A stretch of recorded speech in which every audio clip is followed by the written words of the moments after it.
तिकडे सांगली जिल्ह्यातल्या शिराळा तालुक्यातल्या चांदोली परिसरात गेल्या 5 दिवसांपासून अतिवृष्टी होती। त्यामुळे डोंगर कपारीतील सर्वच धबधबे पूर्ण क्षमतेने कोसळायला लागलेत। यामध्ये सर्वात उंच असणारा शाहूवाडी तालुक्यातला उखळूचा धबधबा, शितूर परिसरातील मुसईचा कडा, आगरचा कडा, मंडपचा कडा, शिराळा तालुक्यातील मणदूर इथला सवत कडा, सावंतवाडी जवळील मार्गोपातचा धबधबा यांचा समावेश आहे। याकडे पर्यटक आता आकर्षित व्हायला लागलेले आहेत।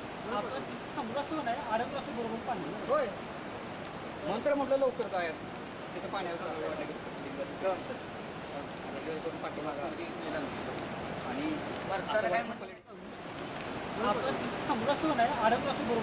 होय मंत्र म्हटलं लवकर काय तिथे पाण्यावर आणि